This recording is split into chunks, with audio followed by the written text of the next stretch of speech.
반갑습니다. 네, 와주셔서 감사합니다. 네, 아무도 숲속에서 전영아 역할을 맡은 김윤석입니다. 네, 안녕하세요. 상준 역할을 맡은 류상입니다. 네, 안녕하세요. 유성아 역할을 맡은 고민씨입니다. 안녕하세요. 은경 역할을 맡은 류영경입니다. 네, 안녕하십니까. 기호 역할을 맡은 찬열입니다. 안녕하세요. 젊은 보민 역할을 맡았던 하윤경입니다. 네, 뭐 저도 사실은 무척이나 재미있게 보았고요. 그래서 이 앞부분에서는 제가 궁금한 것들을 마음대로 물어보는 그런 시간으로 지금 진행하도록 하겠습니다. 그리고 나서 뒤에서는 여러분들도 간단한 질문 드릴 수 있도록 따로 시간 마련하도록 하겠습니다. 네, 이 아무도 숲속에서가 지금 그 업로드된 지 딱 일주일이 지났습니다. 지난 일주일 동안 이제 귀 쫑긋하시고 막 또 찾아보시고 막 이러셨을 텐데 감독님들은 일주일 동안 반응 중에서 어떤 반응이 가장 이렇게 솔깃하셨어요?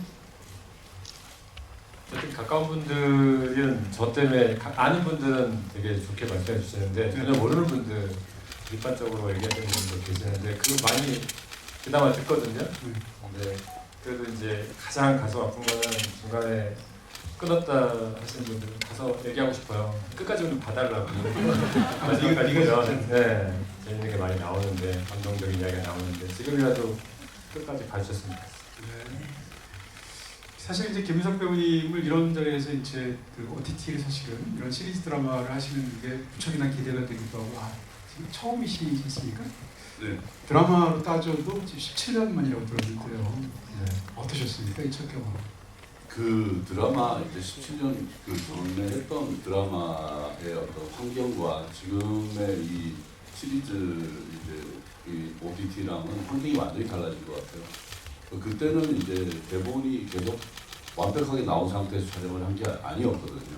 찍다가 보면 몇 포가 나오고 이런 식으로 찍다 보니까 또 정말 그때는 이제 뭐 그 표준글로 계약도 없었고 네. 거의 날밤을 새면서 정신없이 찍고 이게 어떻게 붙는 건지도 모를 상황이었고 사실 이제 이게 방송 중에서는 우리는 감독님이라고 하는데 형님 PD님이라고 하는데 그 PD님들 보면 정말 불쌍하거든요. 왜냐하면 사람이 이렇게 피골이 상접해 가는 게 예, 계속 보이니까 막 세수도 안 해서 눈곱도 막 붙어 있고 거의 끝나고 나면 이 사람은 거의 3개월은 그냥 이렇게 유급 휴가를 보내야 될 것 같은 그렇지 않으면 예 정도로 이렇게 사실 그분들이 사실 역군입니다. 그분들이 사실은 그렇게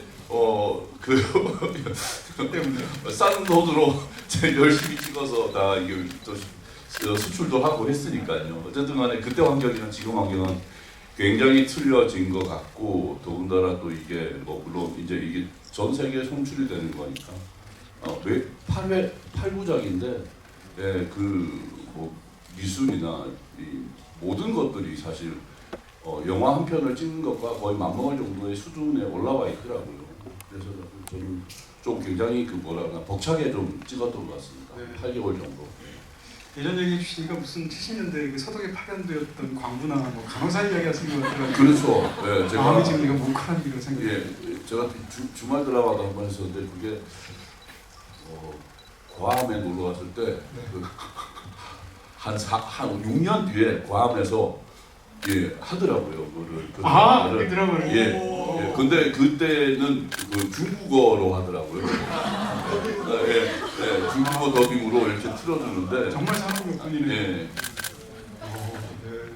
사실은 그 17년 전에 혹은 20년 전에 이제 그 김윤석 배우님께서 그때 드라마도 약간 하셨으니까 제가 궁금해서 한번 찾아봤습니다. 전 보질 못해서 이번에 제 유튜브에 있는 거 부활이라는 작품을 제가 이제 찾아보게 됐는데요. 거기 제가 본 작품의 본 장면이 딱 무슨 장면인가 우리 언젠가 본 적이 있지 않아요? 이런 대사를 엄태웅 씨한테 하시더라고요. 네네 공원에서 만났을 네. 때. 근데 두 분이 언젠가 만나보신 적이 있으시잖아요. 그렇죠. 그게 바로 부활이라면서요? 네, 부활해서 네, 그때 KBS에 몸담고 있을 때예요, 감독님이. 네. 그때는 거의 입사한 지 얼마 안 되셨을 때. 조연출. 예, 저도 이제 카메라에 제 얼굴을 비추신 지가 얼마 안 됐을 때입니다. 정말. 거의 김규태 감독님의 그 드라마 거기 한번 출연하고 난 게 바로 부활을 해서 진짜 저는 그때 신빙이었거든요. 네. 근데 그때 인연이 그 작품에 대한 어떤 인연이 너무 좋아서 그때 팀들이 아직도 언제나 뭐 보면 너무 반가워서 그냥 달려와서 껴안을 정도로 그런데 제가 또 그 OTT 첫 작품을 그때 함께했던 또 모한일 감독님이 또 함께 합류를 또 부탁을 요청을 하니까 저는 너무 영광스럽고 너무 반가웠습니다. 네. 모한일 감독님 그때 저 나이 찾아보니까 27세, 28세 이럴 때. 네. 예. 정말 네. 근데 그 신빙이라고 하시는데 네. 그 신찍을 때 일화가 그 이제 박찬호 감독님이라고 여행 감독님이 모니터에 계시다가 첫날 찍는데 정말 그렇게 했어요. 뭐 하는 사람이냐고. 진짜 전혀 처음부터 단 한 컷도 못한 적이 없어요, 연기를. 이상하신 분이었어요. 그걸로 기억해요. 이번에 이렇게 다시 만나서 사실은 이번에 그 라인업을 보면서 와 이런 라인업으로 감독이 하면 정말 그분은 전생에 뭘 하신 걸까 하는 생각을 했습니다. 네. 기억은 나지 않지만 네. 한 일 많이 한 것 같아요. 그쵸. 이번에 어떠셨어요? 그 실은 이제 OTT가 갖고 있는 또 넷플릭스가 갖고 있는 어떤 독특한 체계와 또 기회 같은 것이 있을 텐데 바로 직전에 부부의 세계로 워낙 큰 또 센세이션을 일으키셨지만 자세가 좀 다르셨을 텐데. 진짜 지금도 잘은 모르겠어요. 그러니까 분명히 채널에서 매주 나가는 드라마하고는 소비하는 방식이랄지 사람들이 느끼고 뭔가 원하는 방식도 많이 다른 것 같아요. 계속 좀 더 알아가야 될 것 같은데 일단 압도적으로 좋은 조건에서 감독 입장에서는 좋은 조건에서 작업을 했고 또 배우들도 훨씬 더 좋은 조건에서 연기를 할 수 있게 저희가 배려를 할 수 있는 어떤 일말의 여지들이 많았어요. 그래서 사실 그게 되게 행복했던 것 같아요. 이분들이 만약에 TV 드라마였으면 상황이 되게 안 좋아도 그냥 해주세요. 지금 오늘 가셔야 됩니다. 이렇게 해야 되는데 그런 신뢰를 좀 덜 할 수 있게 돼서 그게 정말 행복했던 것 같아요. 사실 제가 이제 윤계상 씨 오랜 팬인데 오늘 사실 처음 뵙게 돼서 무척이나 떨립니다. 예전에는 하셨던 좋은 작품들 참 많은데 제가 집행자라는 그 영화에 나와서 정말 좋아했었거든요. 윤계상 배우님한테 여쭤보고 싶습니다. 사실은 이 드라마에서 굉장히 비극적인 인물을 맡으셨어요. 근데 아니 장첸이 왜 저렇게 당하고 있나는 생각이 더군다나 옆에는 또 영가가 있고 막 이러잖아요. 그런 얘기 들으셨을 텐데요. 네. 이 인물에서 철저하게 비극적인 그런 인물을 맡으셔서 처음 이렇게 또 이 각본 같은 거 받고 이렇게 촬영 전에 어떤 생각을 하셨습니까? 그냥 일반적인 그 모습으로 표현해야겠다 뭐 이런 생각을 했던 것 같아요. 상준이가 특별히 어떤 큰 사건을 겪지만 그 사건들을 뭐 겪은 다음에 그 데미지가 점점 쌓이는 모습들은 뭐 저희 일반인들하고 다르지 않지 않을까 이런 생각으로 좀 접근했던 것 같습니다. 네. 그런 측면에서 보부로 나오시기도 하고 류현경 배우님께 또 여쭤봅니다. 개인적으로도 인간적으로도 무척이나 제가 좋아하는 분이기도 한데요. 류현경 배우님한테 여쭤보고 싶은 건 그 영화에서 사실은 그 유계상 배우님이 맡았던 그 배역 또 굉장히 좀 연민에 가득한 걸로 볼 수밖에 없지만 제일 비극적인 인물은 사실 은경이 아닌가? 서은경이 아닌가라는 생각이 듭니다. 이런 인물을 맡아서 연기를 또 그렇게 몰입을 해서 하시게 되면 어떠신가요? 예를 들어서 실제로도 좀 약간 촬영 기간 중에 그런 기분에 젖어드시게 되는 건가요? 아니면 또 평소처럼 이렇게 굉장히 명랑하신 건가요? 평소처럼 명랑. 그래요? 그냥 촬영만 하면 그렇게 그 모드가 되는군요. 전혀 데미지가 살지 않았어요. 괜히 걱정했잖아요. 그래서 이제 이 보시고 나서 걱정하시는 DM을 많이 보내주신 거예요. 연락을 괜찮냐고. 그래서 너무 잘 지내. 너무 행복했고 또 찍을 때 그런 장면 외에 그 윤계상 선배님이 선배님은 아닌데 그래요? 죄송합니다. 나이가 좀 많아서 선배님처럼 보여요. 죄송합니다. 정리가 안 되고 저희 남편님과 같이 너무 재밌게 촬영했거든요. 그래서 왜 너무 편한 거예요. 그래가지고 뭘까 이 오빠가 주는 이 편안함은. 네, 저도 오빠를 연예인으로 알고 있는데 사실은 어릴 때부터 되게 팬이었고 근데 너무 편한 거예요. 그래가지고 너무 그런 마음이 좀 더 애틋함이 더 쌓이는 느낌이랄까? 그런 게 있었던 것 같아요. 네, 영도 없는 숲속에서 이제 나온 지 일주일 됐는데 사실 고민시 배우님이 굉장히 많이 하셨습니다. 그래서 근데 영화에서 나왔던 게 이전에 사실 악역을 하신 적이 물론 있으시지만 이 영화에서처럼 정말 대놓고 악역, 어떻게 보면 미움을 받을수록 더 연기를 잘하시는 것 같은 그런 전형적인 악역을 연기하신 건데요. 여쭤보고 싶은 것은 어떤 연기를 새로 하시게 될 때 막 저 연기를 새로 하는 것에 대해서 설레실 수도 있고 반대로 한다고는 했는데 정작 촬영 날짜 보면 겁이 날 수도 있잖아요. 완전히 다른 연기니까. 네. 이 영화는 어땠습니까? 이 작품은 사실 저한테 초반부터 너무 어렵게 다가왔던 작품이다 보니까 좀 촬영 전부터 되게 많이 고민을 했던 것 같아요. 밤 새면서 대본도 보고 그리고 같이 연기하는 선배님들이 다 너무 대단하시고 존경했던 분들이니까 그냥 민폐가 되지 말아야겠다 그런 생각으로 했던 것 같고요. 근데 막상 촬영 직전까지만 엄청 떨려하고 현장 가서는 되게 즐기면서 안 떨고 이렇게 잘 했던 것 같습니다. 네, 현장이 너무 좋았어요. 현장에서 안 떨면 더 무서웠을 것 같아. 다른 데는. 저희가 제가 얘기하면 기억 다 하실 것 같은데 그 첫 전체 리딩을 했거든요. 전체 리딩을 하고 그 다음에 이제 그 마포인가 하여튼 근처에 어디 상계동 상암 쪽에 있는 그 삼겹살집에 가서 이제 저희가 이제 식파티 비슷하게 했어요. 그냥 소주하고 삼겹살 먹으면서 그때 우리 모두가 모여서 한 얘기가 너 민씨 네가 우리는 무조건 민씨만 밀어줘야 된다. 얘가 최악의 악녀를 만들어야 된다. 네, 맞아요. 왜냐하면 그렇지 않으면 맞아. 이게 지금 이게 꼭지점이 딱 있어야 되잖아요. 그래서 우리가 그때 한번 우리가 전부 으쌰으쌰 했던 기억은 납니다. 친구들끼리 모여서 이제 스티커 사진 찍을 때 외모 몰아주기 하잖아요. 그것처럼 고미진 씨한테 이제 모두 다 에너지를 몰아주는. 네. 화제가 돼야 되고 네. 그래서 뭐 욕을 하든 어떻든 간에 무조건 그냥 다 바가지로 얻어 먹어야 되니까. 네, 맞습니다. 그래서 요즘 제대로 욕 먹고 계시죠. 네. 그리고 저는 되게 놀랐던 게 촬영 중간에 한번 본 적 있었는데 네. 머리부터 발끝까지 이 역할 생각만 있는 거예요. 네. 그래서 정말 머리부터 발끝까지 본인의 그 생각이 있는 그 역할을 유성하죠. 네, 유성화를 그리려고 계속적으로 고민을 하더라고요. 그래서 저한테 막 보여주고 하는데 제가 진짜 많이 반성했어요. 배우로서 저한테 현장에서 좀 웃지 말고 좀 몰입 좀 하세요. 전혀 데미지가 없으신 분이니까. 저는 너무 데미지가 없으니까 이제 열심히 하지만 이제 저는 이제 현장 딱 밖에서는 또 제 삶을 잘 살고 이런 근데 이 민씨는 그 머리부터 발끝까지 네. 계속 그 상황 생각만 하고 네. 이 드라마 생각뿐이니까 제가 진짜 존경스럽다 저 진짜 네, 존경했어요. 네, 박찬현 배우님께도 여쭤보고 싶습니다. 제가 사실 성을 붙여서 부르는 게 굉장히 어색하게 느껴지긴 하는데 네, 이 영화에서 사실은 굉장히 후반부에서 너무 중요한 역할이지만 네. 전체적으로 보면 앞에 5화에서까지는 안 나오시죠? 네, 거의 그죠? 네, 4화부터 조금씩 좀 나오다가 네. 이제 제대로 6화부터 나오시잖아요. 네, 맞습니다.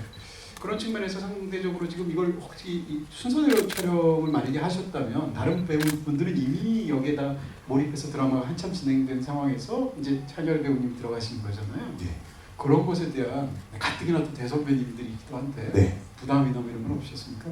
우선 부담 굉장히 가지고 있었고 사실 그 촬영장에 나오는 순간까지 긴장을 좀 많이 하고 있었기도 하고 걱정을 이제 이 책을 읽으면서 걱정이 많았다 보니까 캐릭터적으로도 그렇고 어찌됐든 이제 정말 대선배님들과 함께 호흡을 맞춰야 되는 부분에서 걱정이 너무 많았기 때문에 고민도 굉장히 많이 했었고 그래서 이제 부담감을 많이 안고 왔습니다 현장에.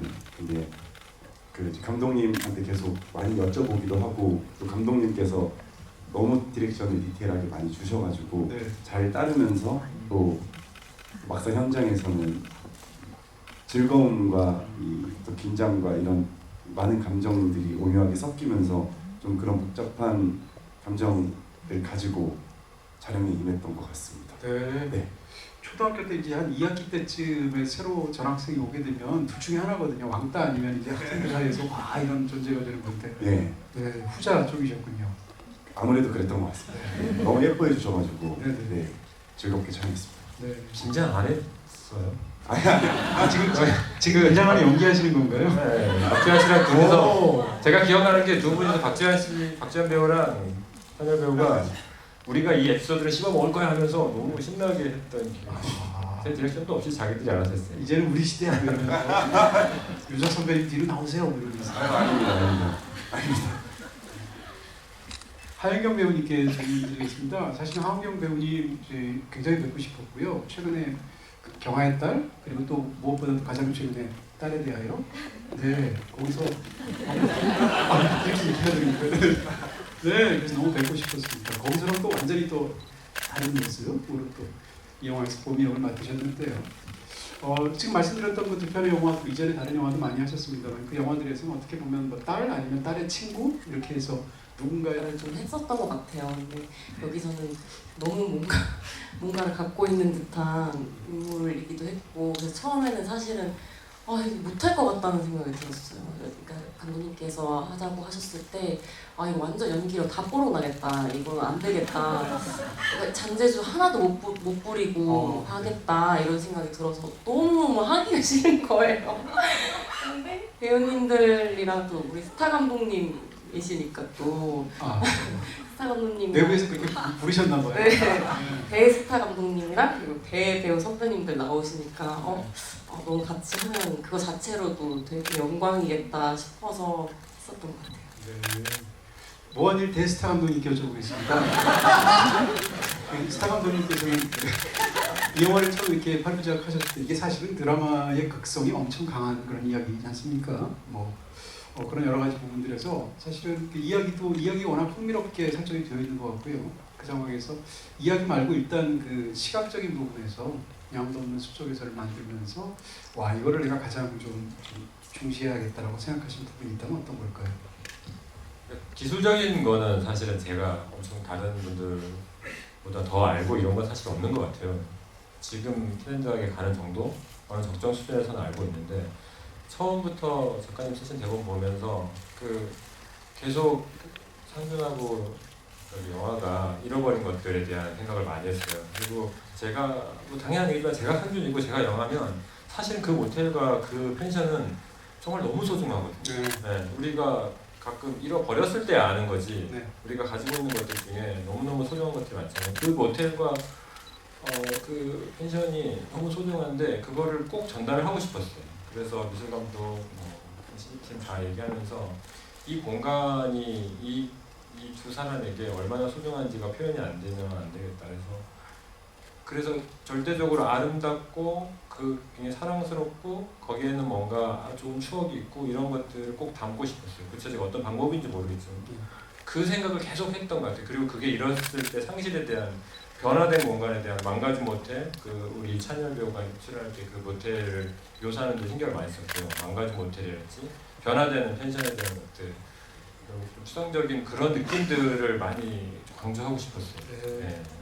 공간적인 측면에서 사실은 그 모텔과 그 펜션 자체가 워낙 중요하기도 하고요. 네. 사실 이제 사진으로 처음 등장할 때 저는 무슨 어떤 성인가 이런 생각도 했었어요. 근데 이제 레이크뷰 모텔로 이제 그쪽에서 나오지 않습니까? 장소 자체는 아까 제가 잠깐 여쭤보니까 충청도 논산에서 찍으셨다고 들었는데 네. 그 제목 자체가 아무도 없는 숲속에서이기도 하고 약간 이렇게 호젓한 곳에 이런 그 촬영장이 준 어떤 느낌 같은 게 있었을 것 같습니다.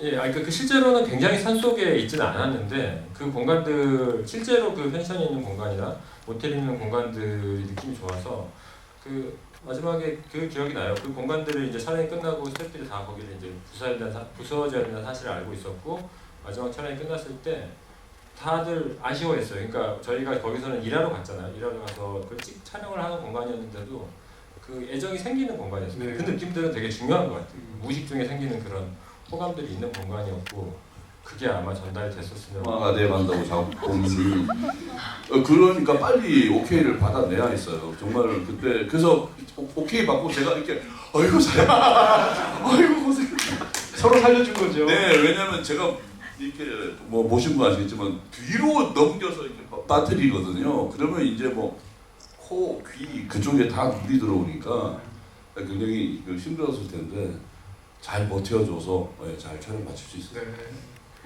사실 고민시 배우님은 이 영화 중에서 거의 액션 스타예요. 카액션 있죠. 심지어는 그 용체한테 뛰어올라서 가격하는 장면도 있고. 드라이버 네. 그리고 또뭐 목발로 때리고. 네, 맞습니다. 사실 손에 잡히는 대로 때리는 건 이제 윤계상 씨 특기인데 언더리에서 잡히는 대로 도끼든 뭐든 다 하시잖아요. 네. 근데 고민시 배우님께서 그런 액션 연기를 많이 하시는데 사실 이 드라마를 보기 전에는 사실 좀 가녀리신 편이잖아요, 체구가.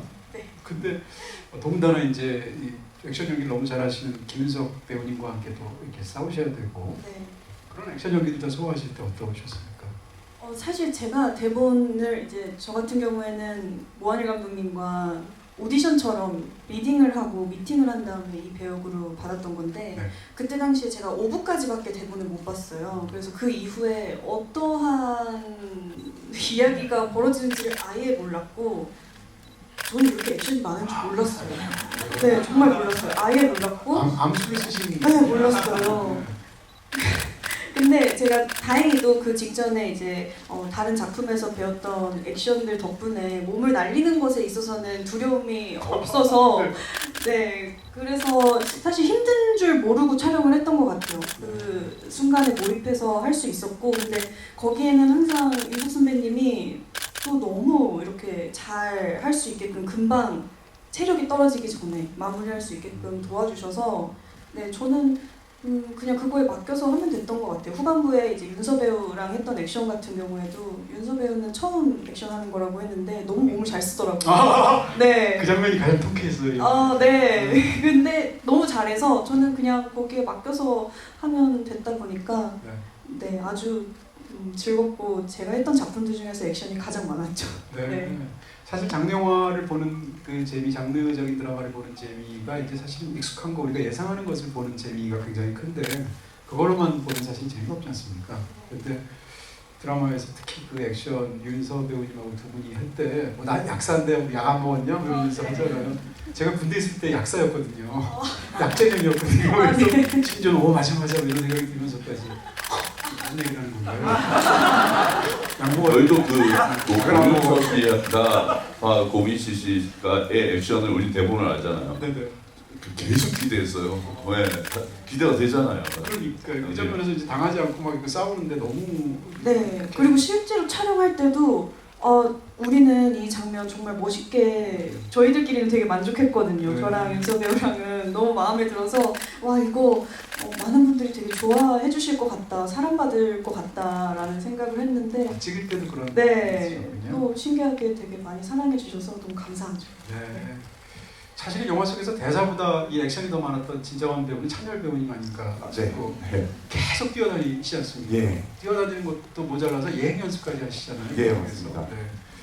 이 상황에서 그걸 직접 이렇게 소화하셨을 때 어떠셨나요?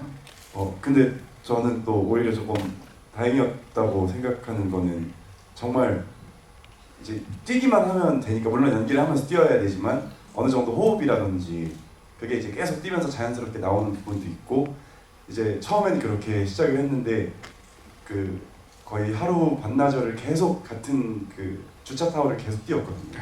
근데 후반부 가니까 진짜 이제 다리에 힘이 아예 안 들어갈 정도로 계속 뛰어서 이제 다음날 촬영 어떡하지 이렇게 걱정하기도 했었는데 그 뛰는 장면이 이제 딱 저도 드라마를 보면서 너무 멋있게 잘 나오기도 했고 그때 느꼈었던 감정들이 또 이렇게 떠오르면서 한편으로 되게 보람차고 사실 그 전에도 다른 이제 역할로 연기를 했을 때도 많이 뛰어다녔었거든요. 그래서 내가 잘 뛰나 보다 이런 생각을 하고 네. 다리가 기셔서 그런 네, 그런 것 같기도 합니다. 네. 사실 달리기에 관해서는 일가견 있으니 김윤석 배우님이 달리기로 정말 한국 영화계를 제패하신 분이잖아요. 맞습니다. 윤계상 배우님께도 여쭤보면 사실 영화에 이렇게 범인과 맞서 싸우는 그런 장면 같은 건 없지 않습니까? 네.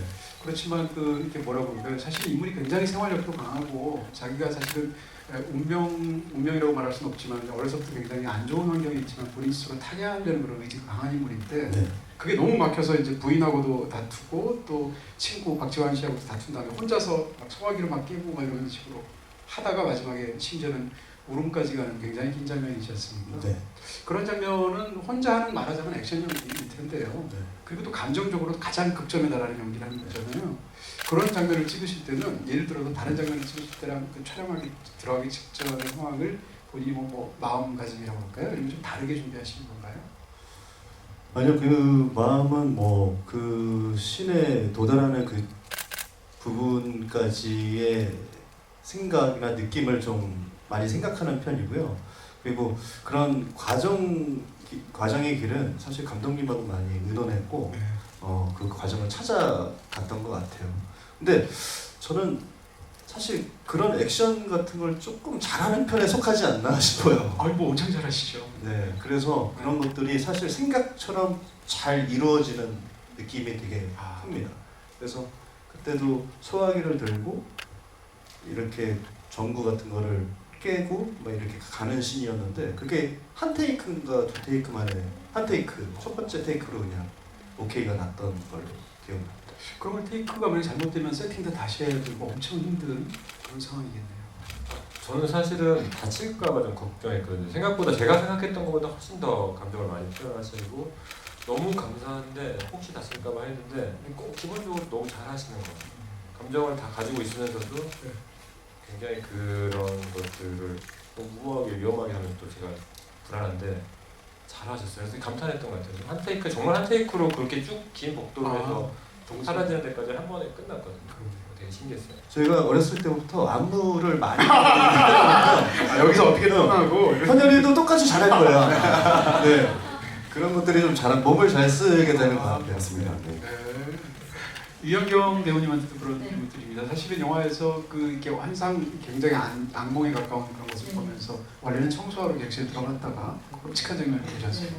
시청자 보기에도 굉장히 끔찍하고 네. 확 들어오는 느낌이 있는데 배우가 그 장면에서 그런 연기를 하려고 하면 그 장면도 실제로 촬영했을 때랑 떠올려 보신다면 어떠셨습니까?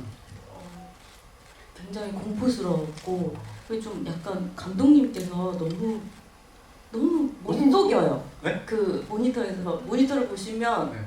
딴 생각했지 막 이런 식으로 그러니까 연기를 하면 그러니까 그 거짓말을 못하는 지경에 제가 뭔가 보고 놀랬다 이러면 놀란 척 연기하는 거 약간 이런 식으로 그 너무 디테일하셔가지고 그러니까 제가 진짜 그냥 그 속에 들어가야 되는구나 그럴 수밖에 없었거든요. 근데 그런 장면들을 찍을 때도 감독님을 속일 수 없으니까 정말 그 속에 들어가야겠다 이런 마음으로 그냥 속에 들어가서 연기를 했던 것 같고 개상 오빠랑 같이 찍었을 때는 오빠가 제가 오빠한테 막 뭐라고 하는 씬이 있었는데 오빠가 너무 불쌍한 거야. 그래서 내가 아니 얘는 왜 오빠한테 난리를 치냐고 제가 너무 눈물이 나가지고 막 눈물을 참았더니 가면 울지 마 이러는 거예요.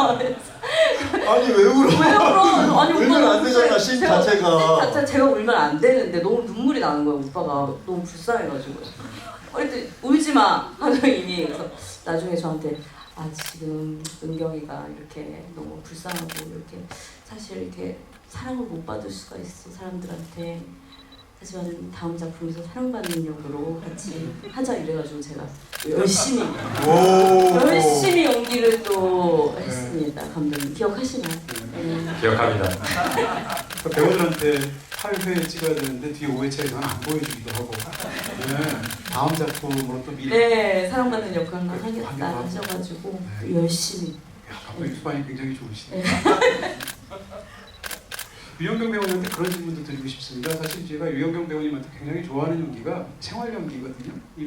한 1, 2년 전에 찍은 작품 중에 요정 찍으셨잖아요. 요정이라는 작품 많이 안 보셨을 텐데 보시면 정말로 그 카페 운영하는 사장 같고 정말로 부부 같아요. 그래서 와 정말로 저 사람들은 저기 진짜로 한 10년 전부터 살았을 것 같은 느낌?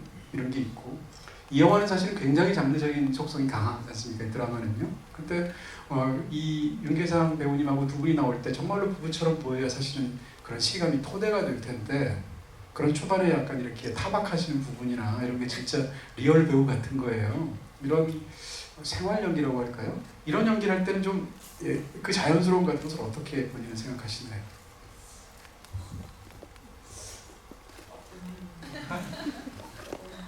예를 들어서 어떤 굉장히 강한 연기를 할 때랑 이건 어떻게 보면 약간 영화에서 별로 이게 드라마에서 별로 주목이 안 되는 그런 연기일 수도 있잖아요. 그런 연기할 때는 좀 다른 방식으로 하시는지. 그렇지는 않은 것 같아요. 다 똑같이 하는 뭔가 생각하고 계산해서 한다기보다 좀 주어진 대본을 굉장히 많이 읽고 그 약간 좀 제 안에 그냥 들어오게 하려고 하는 그냥 몸이 그냥 반응하게 하려고 그냥 저 네. 자연스러운 몸짓이라든지 말이라든지 이런 것들이 그냥 자연스럽게 녹아들 수 있게 대본을 굉장히 많이 보는 것 같아요. 정말 대사도 제가 자부하는데 제가 굉장히 많이 읽고 네. 가는 편이어서 네 그렇게 연기를 준비한 것 같습니다. 네. 사실은 제가 고민지 배우님 잠깐 만날 일이 있어가지고 그때 잠깐 들었는데 이 김윤석 배우님 선배님한테서 너무 당연하지만 너무 감탄하면서 몸을 너무 잘 쓰신다 이런 얘기를 네. 하셨어요. 그래서 제가 이제 그걸 관련해서 여쭤보고 싶은데요. 김윤석 배우님 사실 이제 이 아무도 없는 숲속에서 호박 마지막에는 윤계상 배우님을 찾아가시기도 하고 그랬을 때 그런 연기 같은 걸 하실 때는 김윤석 배우님 어떻게 하시는 건가요? 그러니까 괴상 씨만큼 제가 안무를 연습을 많이 한 적은 없는데. 상상되네요. 근데 이것은 제가 20대 때 제가 연극 배우였잖아요. 제가 한국 무용을 했어요. 한국 무용을 배웠어요. 1년 정도. 어쩐지. 네, 그래서 1년 정도 배우고 신체 훈련도 하고 왜냐하면 저희 이제 연극 배우들은 그 당시에는 이제 마임도 공부하고 하거든요. 그래서 이것도 김윤석 한국 무용 저 내일 헤드라인 나왔어요 지금. 썸네일 나왔고요. 근데 연극 배우들 이렇게 젊었을 때부터 시작한 사람들은 대부분 그런 것들을 합니다.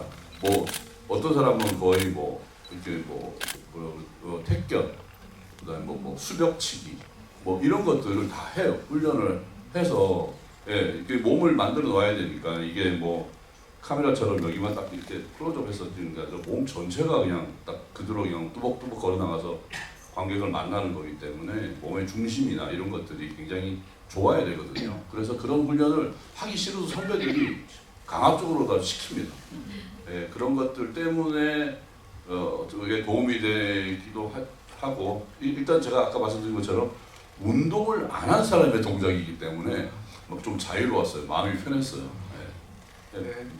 자 이제 뭐 이 영화의 이야기 속으로 좀 약간 좀 깊숙하게 들어가 보고 싶고요. 그런 면에서 감독님께 질문을 드리겠습니다. 이 이야기가 사실은 굉장히 저한테 흥미롭게 다가왔던 것은 특히 이제 초반에 세팅을 보면서 와 이거 뭐야 이런 생각이 들었었고요. 말하자면 이제 이중 플롯 같은 것을 이 이야기에 잡고 있는데 가장 흥미롭게 느껴지는 것은 공간적으로나 자기의 상태나 이런 것이 겹치는 두 인물의 벌어진 사건 이걸 이제 병치에서 계속 감독님 보여주시는 거잖아요. 거기에 대해서 질문을 드리고 싶습니다. 영화에서 보다 보면 사실상 두 인물은 거의 데칼코마니처럼 김윤석 배우님 그다음 윤계상 배우님이 하는 것이 비슷해요. 두 사람에게는 굉장히 친하고 자기 마음을 잘 알아주는 친구가 있고 부인은 결과적으로 세상을 떠나게 되고 아들과 딸이 각각 자식이 하나씩 있는데 굉장히 강인한 자식이어서 마지막에 범인하고 직접 물리적으로 다투고 싸우고요. 그리고 그 범인을 어떤 결정적인 일 당할 그런 끔찍한 일 당한 다음에 세월이 흘러서 다시 범인과 만나게 된단 말이에요. 1년 뒤에 면회 때 찾아가서 만나거나 1년 뒤에 고민지 배우님 다시 와서 만나거나 이런 식으로 많은 부분에서 서로 이제 인물이 겹쳐서 와 이게 어떻게 풀릴까라는 것이 초반에 굉장히 흥미로운 부분이 있었고요. 제가 드리고 싶은 이야기는 이렇게 모텔과 각각 펜션을 경영한다는 것까지도 비슷한 두 인물의 이야기를 서로 시간을 두고 병치를 해서 사실 처음에는 이거 타임슬립 얘기인가 이런 생각까지 했었거든요. 그런 측면에서 이런 이중적으로 이 두 이야기를 이렇게 나란히 세우신 뭐 각본하고도 관련되는 부분이겠지만 그런 어떤 감독님의 생각 같은 걸 듣고 싶습니다. 뭐 욕심이었던 것 같아요. 그러니까 아주 강한 욕심이었는데 정말 이 두 인물을 딱히 어떤 설명이 없더라도 이렇게 보시는 분들이 같은 인물로 정말 착각하실 수 있다고 생각했고 그랬을 때 나오는 그 뒤에 나오는 얘기들은 굉장히 힘을 받는다고 생각했어요. 그러니까 어떻게 보면 모험인데 이게 되기만 하면 그 뒤로 펼쳐지는 영화의 이야기들은 사실은 이게 그냥 논리적으로 이러이러한 사람도 있었고 그 사실을 영화가 알아요가 아니라 이 사람의 성준의 감정을 영화가 오롯이 다 안고 유성아 역할을 하는 그 성아를 만났을 때는 전혀 다른 감정일 거라고 생각했어요. 그게 제일 중요하다고 생각했고, 그래서 이 두 인물을 같은 인물로 놓고 표현하는 게 굉장히 처음부터 신경 많이 썼던 것 같아요. 네. 결국 뒤에 있는 영화의 이야기가 훨씬 큰 힘을 받게 하기 위한 토대라고 생각했기 때문에. 네. 그 각본이 굉장히 반짝반짝하는 부분이 있다는 생각이 든 게 각 인물들을 어떤가에 이제 비유를 하지 않습니까? 그래서 영화에서 말하자면 개구리가 두 캐릭터에 해당한다고 볼 수 있는데, 근데 김희석 배우님은 극 중에서 사실은 그 개구리의 처지에서 벗어나잖아요, 후반부에서는. 그런데 끝까지 개구리로 사실은 계속 당하는 게 윤계상 배우님이 극 중에서 연기한 캐릭터예요. 인물을 연기하시면서 윤계상 배우님께 여쭤보고 싶은데, 이 인물이 이제 말 그대로 그냥 아무 잘못이 없지 않습니까? 네, 그런 상황에서 이런 일을 그냥 무조건 당하기만 하는 거고, 더군다나 이제 노역까지 하시는 건데요. 그런 인물의 상황에 대해서는 그 연기하시는 배우로서 어떤 생각을 하셨습니까? 그러니까 이 작품을 처음에 선택하게 되고 감독님을 만나서 여러 가지 이야기를 들었을 때, 이 개구리라는 사람들이 있다. 이 개구리는 일반적인 어떤 가해자와 피해자가 아닌 제3의 데미지를 받고 있는 사람들의 이야기다. 뭐 이런 얘기를 했었거든요. 근데 이 상준이라는 역할 자체가 극도로 제가 마음속에 와 닿은 거는, 사실 우리 속 안에서 너무나 많이 벌어지고 있는 일들일 수 있겠다라는 생각을 했던 것 같아요. 그리고 그 사람들이 그 데미지를 받았을 때 충분한 치유가 안 되면 어느 정도까지 떨어질 수 있는지를 아주 보여주는 드라마라고 생각했기 때문에, 저한테는 조금 상준이라는 역할이 좀 더 친근한, 좀 가까이 있는, 그래서 이걸 보시고 대중분들이 저렇게 될 수 있어, 우리가 무관심하면 이렇게 될 수 있어, 뭐 이런 것들을 좀 보셨으면 좋겠다라는 생각을 했던 것 같습니다. 네. 거기에 대해서 감독님께도 여쭤보고 싶습니다. 사실 이제 이런 당하는 그런 인물들의 비극을 다루는 이야기는 사실 그리스 비극 때부터 너무나 많이 사용되었던 그런 이야기 틀이고요. 근데 저는 이게 무척이나 흥미롭다고 한 게, 지금 윤계상 배우님께서 말씀해 주셨습니다. 사실은 그리스 비극의 기본적인 설정은 인물이 뭔가 잘못을 하는데, 그 잘못은 작은 잘못인데 거기에 대해서 당하는 처벌은 너무 큰 거에서 생기는 비극을 다루는 게 그리스 비극의 사실은 기본이고, 그걸 그대로 차용한 올드보이 같은 걸 보면 사실은 그 인물이 말을 함부로 하는 죄를 지었지만 그건 사실 죽을 죄는 아니잖아요. 근데 그런 일을 당해서 그게 인간의 딜레마로 느껴지는 거지 않습니까? 근데 이 아무도 없는 숲속에서는 그렇지가 않고 인물들이 잘못한 게 하나도 없습니다. 그냥 친구의 펜션에 에어컨이 잘못돼서 그 살인마가 이쪽으로 오게 된 거고요. 그냥 비가 오는데 상대에 대해서 연민이 생기기도 하고, 또 방 하나 이렇게 하루 팔면 좋으니까 그렇게 해서 끌어들였는데 살인마인 거잖아요. 다시 말하면 귀책 사유가 전혀 없는데 그 인물이 이런 무지막지한 일들을 당하는 거예요. 그리고 더군다나 이런 영화들 속에서는 사실 기본적으로는 유족들이 복수를 하거든요. 근데 이 영화는 유족이 아니라 그냥 장소만 제공한 사람들이 이 모든 비극을 겪는단 말이에요. 이런 설정들이 무척이나 흥미로운데, 왜 이런 인물들의 이 비극을 다루신다고 생각하신 겁니까? 역시 각본에 관한 부분하고 관련이 있겠죠. 그러니까 향철이라는 인물이 얘기하잖아요. 친절하시네요라고 하는데, 실제로 두 분이 연기하신 역할은 오히려 그냥 상식적으로 봤을 때는 좀 더 친절한 사람들이거든요.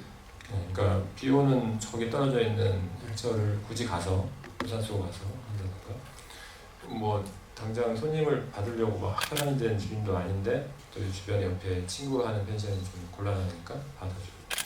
근데 저기 우리가 살면서 그냥 어떤 일을 곤란함을 당하는 사람들이 우리가 항상 착각할 수 있는 게 뭔가 원인이 있겠지라고 다 생각하거든요. 그러니까 되게 힘든 상황에 가거나 혹은 뭐 나쁜 일에 처한 사람들이 뭔가 실마리적인, 그래도 어떤 실수를 했거나, 혹은 뭐 조상이 묘를 잘못 썼다든가 그런 말까지 하잖아요. 그러니까 다들 우리는 원인이 있지 않으면 이걸 참을 수가 없는 거예요. 겹장하는 거군요. 그렇죠. 그럴 수도 있지. 근데 사실은 안 그렇다고 생각을 하거든요. 그러니까 그런 경우도 있지만 안 그런 경우도 있고, 실제로 힘든 상황에 있는 사람들이 뭔가 귀책 사유 혹은 운이 불행 뭐 그렇게 설명하지 않는 드라마라고 생각했어요. 그래서 이게 그래서 더 약간 뭐 뭔가 가해자 피해자 얘기가 아니라 우리 주변에 있는 사람들처럼 더 느껴질 수 있지 않을까 생각했습니다. 네. 그 점에 관해서 사실은 그 초반 전반부하고 후반부하고 영화라는 인물이 다르니까 거기에 대한 질문을 좀 드리도록 하겠습니다. 김희석 배우님께 여쭤보고 싶은 건 사실은 영화에서 딱 시작하자마자 굉장히 그 의미심장한 그런 내레이션이 회마다 반복이 되고 아무도 없는 숲속에서 큰 나무가 쓰러졌는데 큰 소리가 났겠는가 나지 않았겠는가 끝까지 계속 나오죠. 말하자면 화두가 되는 것 같아요. 어떻게 보면 영화라는 인물은 이제 그 살인을 목격한 게 아니고 살인의 흔적이 있지 않았을까라고 본인 스스로는 사실 착각했다고 생각할 수도 있는, 어떻게 생각하면 아무도 없는 숲속에서 큰 나무가 쓰러졌으면 당연히 콩소리가 날 텐데 큰 나무가 쓰러질 때 소리가 안 났다고 믿고 싶어하는 것 같은 그런 인물처럼 보이기도 합니다. 그 측면에서 여쭤보고 싶은 건 이 이야기에서 굉장히 재밌는 건 1년이라는 인터벌이 있다는 거예요. 당장 사건을 당하는 게 아니고. 그런 면에서 특히 전반부에서 이 인물의 어떤 심리라든지 어떻게 생각하면 왜 저 인물이 저렇게 답답하게 굴지라고 사실 시청자들이 생각할 수도 있지 않습니까? 거기에 대해서 어떻게 이 인물을 생각했을까요? 일단 이 인물은 그 이제 보신 분들 아시겠지만 이제 살 날이 얼마 남지 않은 이제 아내를 위해서 그 회사를 거의 그만두죠. 임원까지 시켜준다는데도 그만두고 있죠.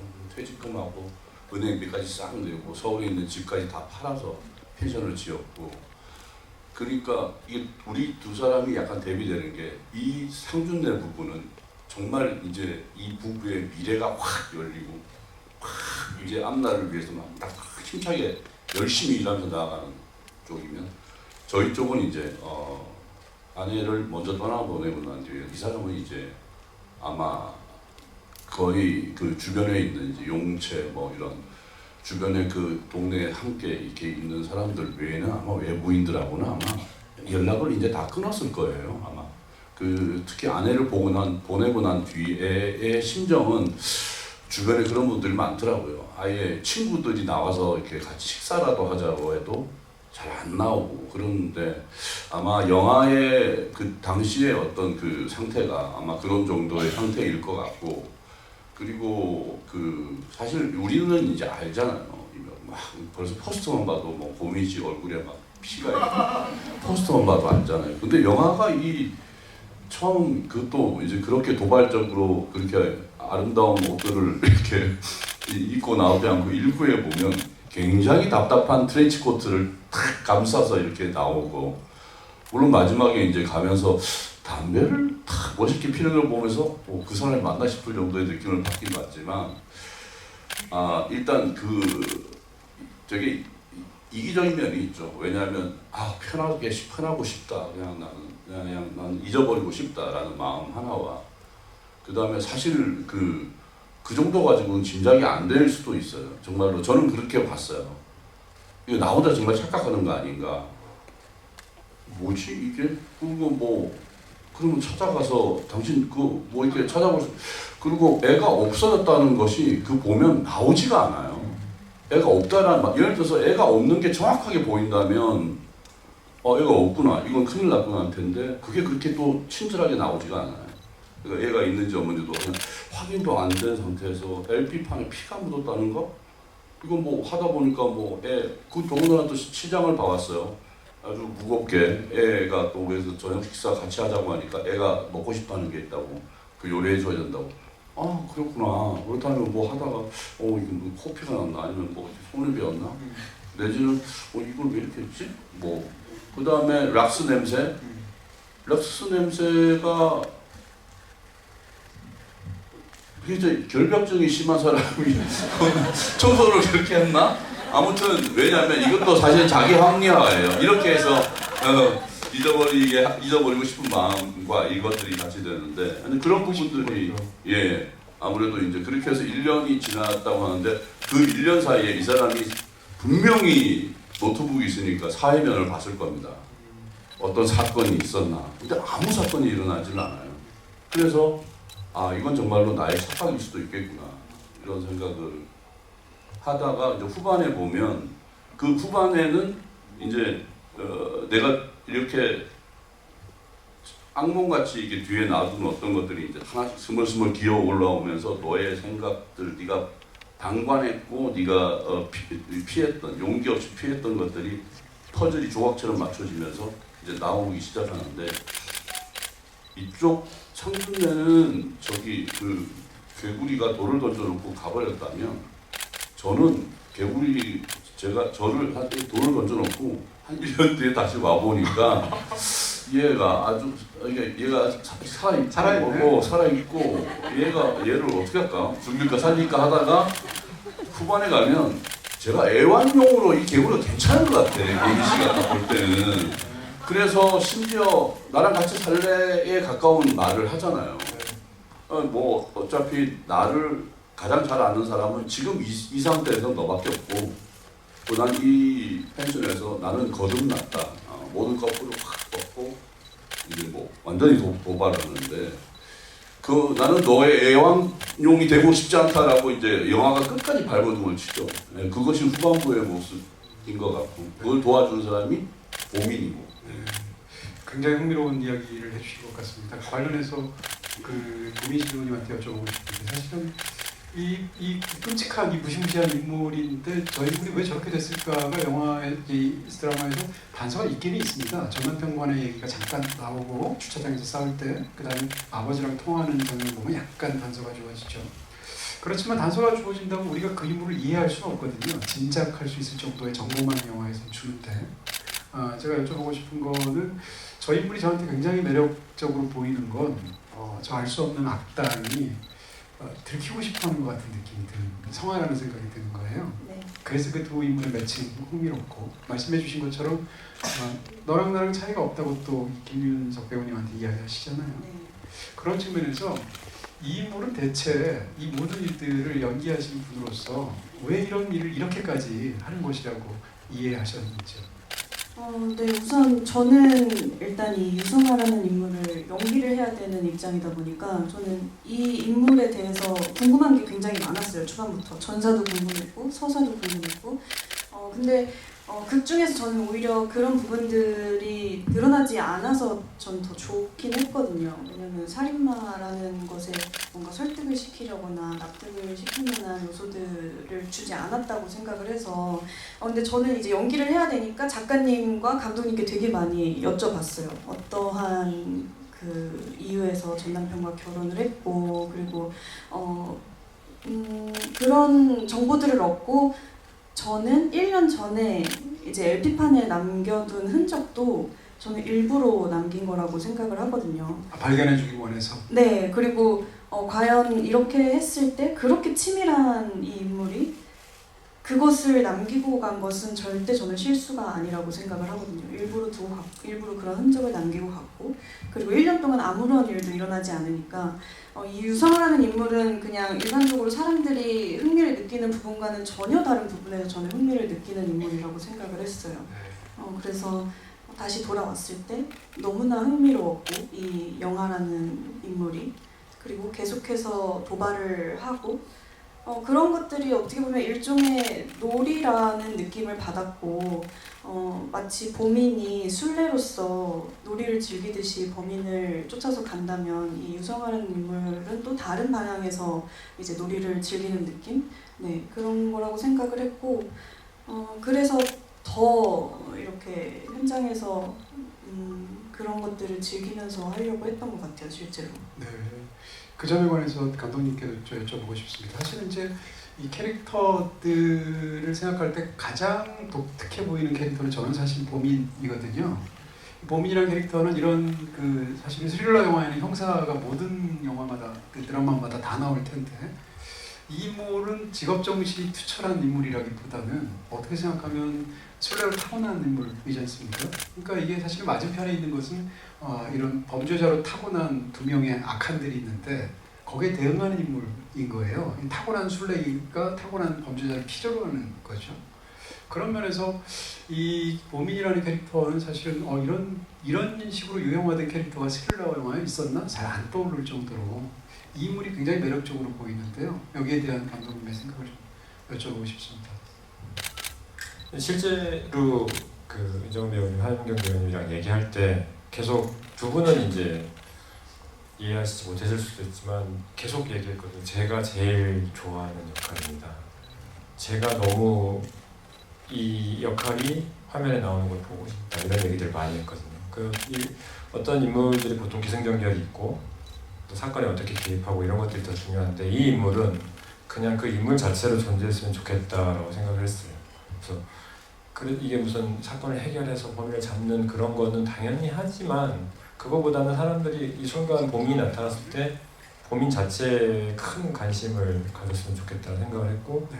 그러기 위해서 짧은 순간 등장하지만 강한 어떤 이미지들이 필요하다고 생각했던 거예요. 어떤 저 개인적인 애정도 많이 있는 역할인 것 같아요. 근데 좀 힘들 수도 있지만 연기하기는.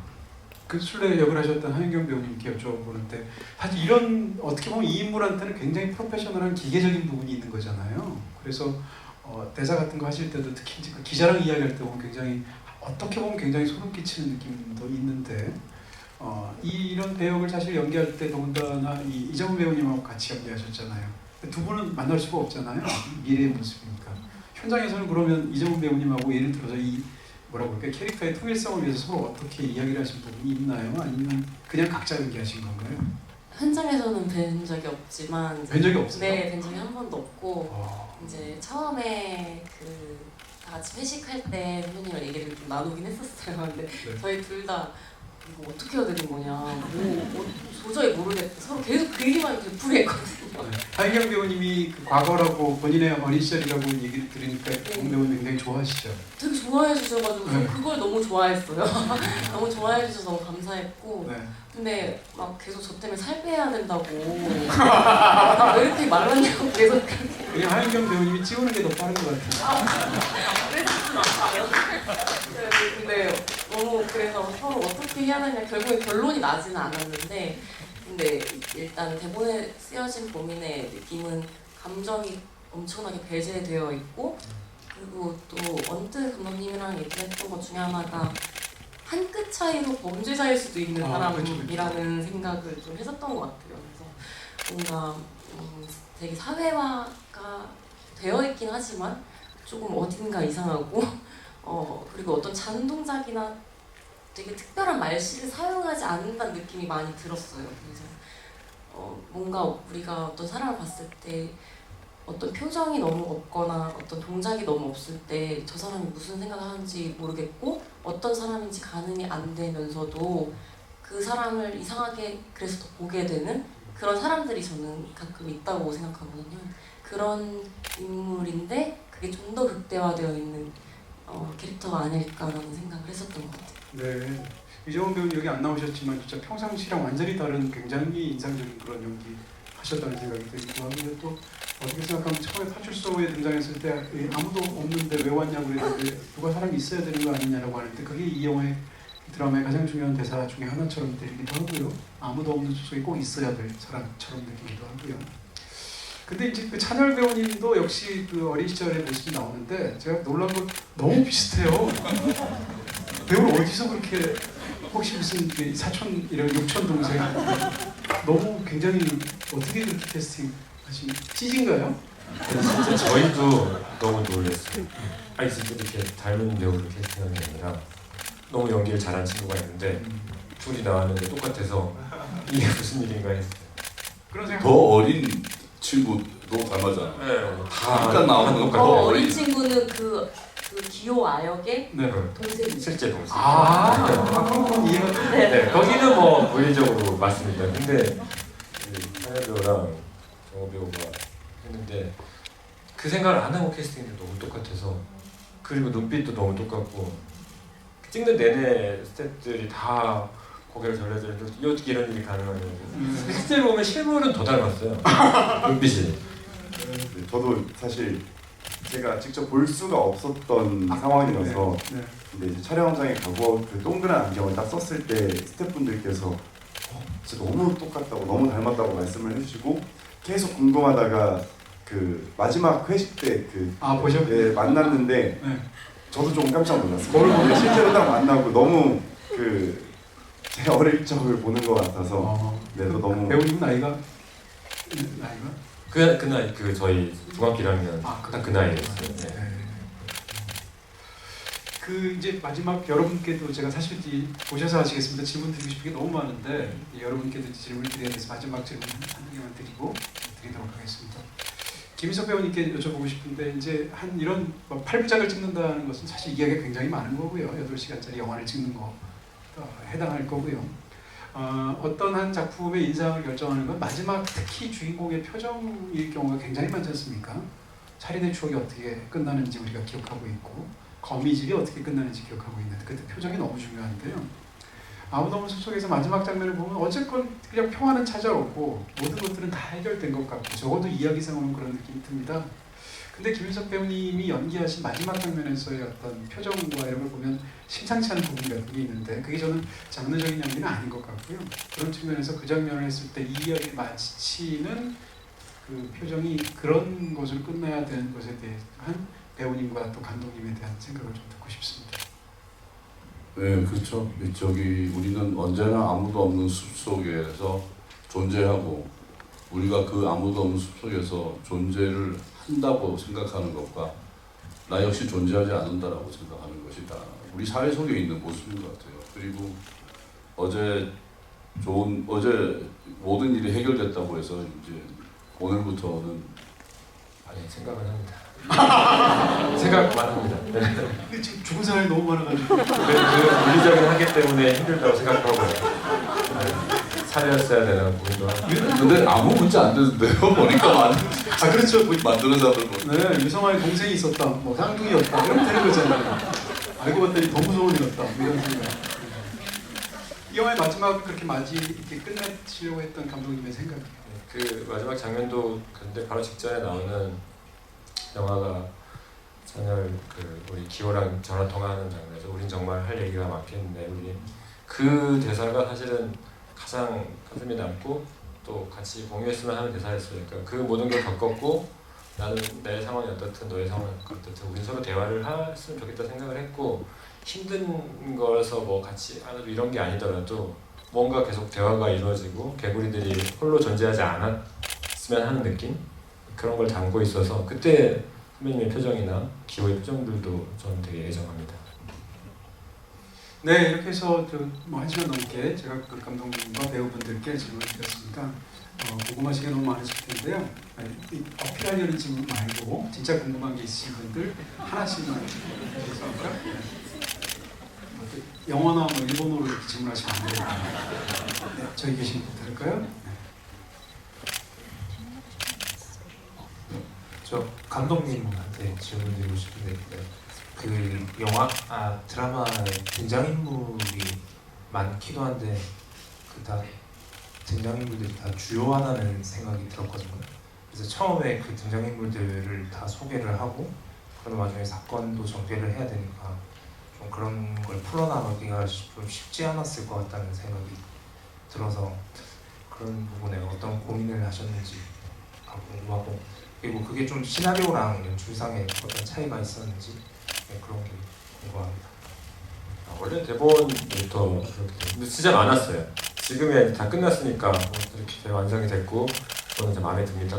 완성이 됐고 참 보기 좋구나라고 생각하지만 너무 많은 인물들인데 하나하나가 너무 다 독특하고 배역 하나하나가 다 소중한 거예요. 흘릴 수가 없는 그런 경우에 굉장히 고민을 많이 하고 어느 순간에는 일종의 모험을 해야 되는데 그게 이제 보통의 드라마에서는 사실은 어떤 이야기를 주도하는 한두 인물로 몰고 가서 나머지 인물들은 나중에 어떤 쓰고 이렇게 약간 그게 상식적으로 하는 방식인데 이번에 어떻게 보면 조금 모험을 하고 싶었던 것 같아요. 이게 이 드라마를 그렇게 했을 때 뒤에서 이 모든 퍼즐이 맞춰졌을 때 느끼는 감동이 분명히 제가 처음 대본을 봤을 때 느낌이 그런 게 있었거든요.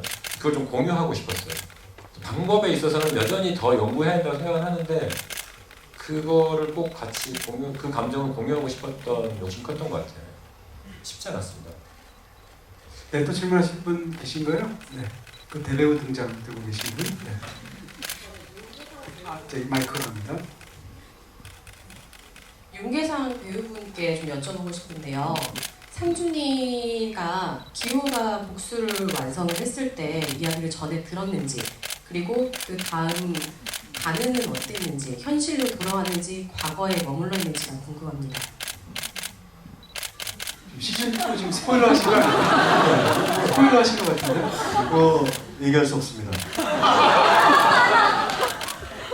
할 수 없어요. 아니 글쎄요, 그냥 상준이는 그곳에 그 과거 속에 그냥 계속 살고 있는 사람이라고 생각하고 잠시 하늘이 도와줘서 기호를 위해 약간 현실로 잠깐 돌아왔을 뿐이라고 생각합니다. 그리고 전화를 끊자마자 다시 그곳에 머물러 있었을 것 같아요. 되게 슬프지만. 네. 그러니까 개구리가 되면 안 됩니다. 죄송합니다. 걱정에도 그런 대사 있잖아요. 네, 개구리 되면 안 된다고. 네. 근데 진짜 개구리 어떻게 안 될 수 있어요? 저렇게 당하면 될 수밖에 없잖아요.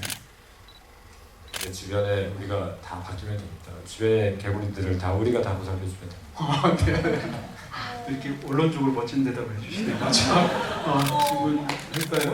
네. 여기 계신 분 할까요? 네, 마지막 카메라들 보고 계시. 안녕하세요. 저 감독님이랑 찬열 배우님께 궁금한 게 있었는데요. 보면서 한 가지 궁금했던 장면이 있었는데 기호가 향철을 죽이고 차를 타고 도주하는 장면에서 우회전 깜빡이를 켜고 우회전을 하더라고요.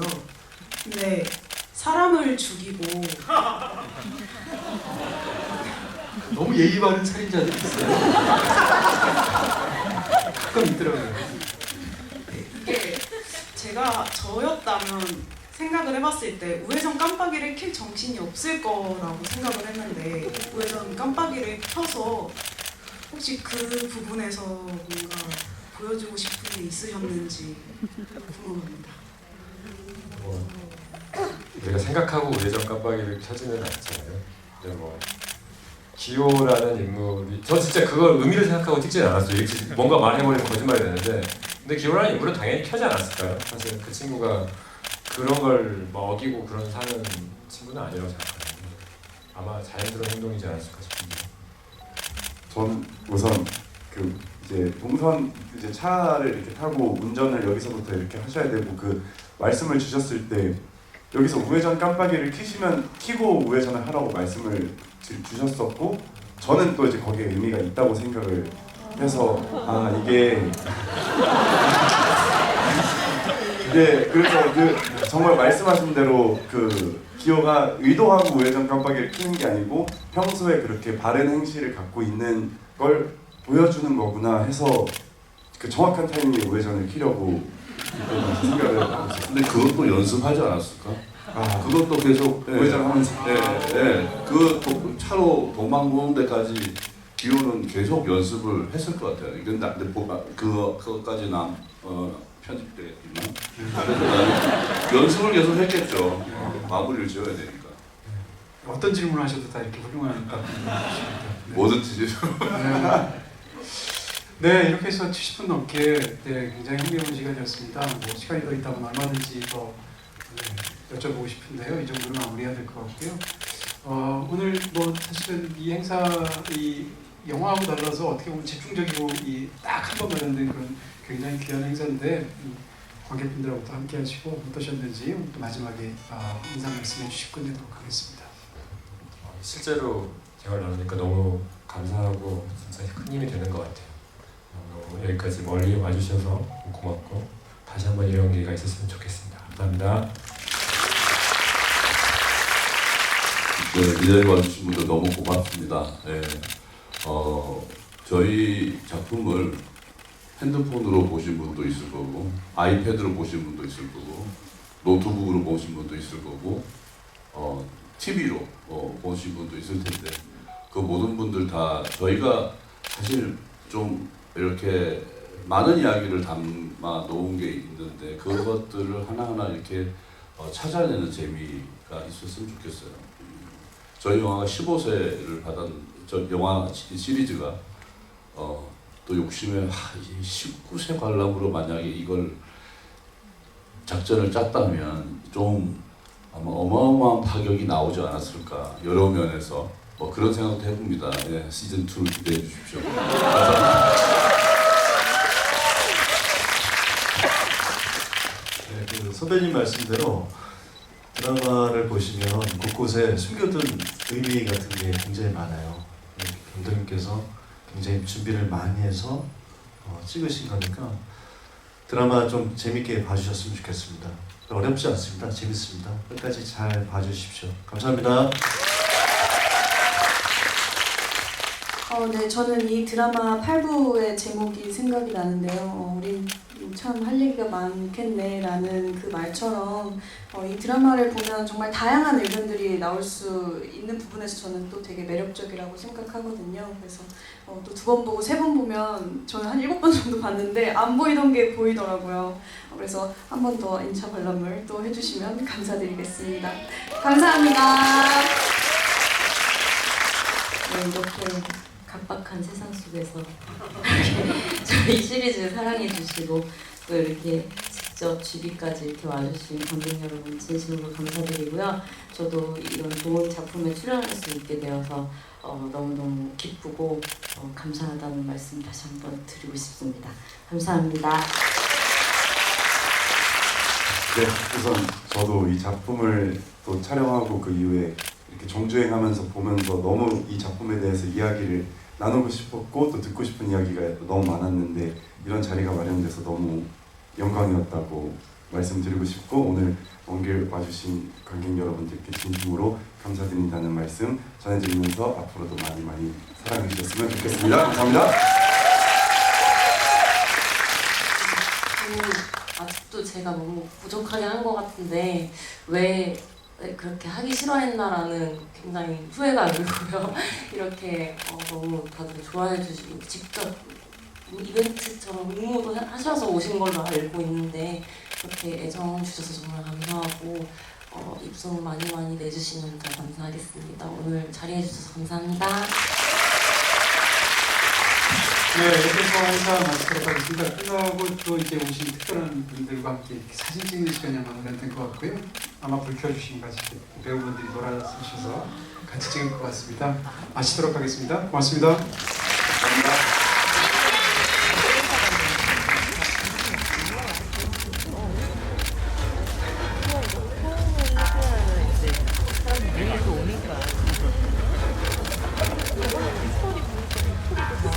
오니까.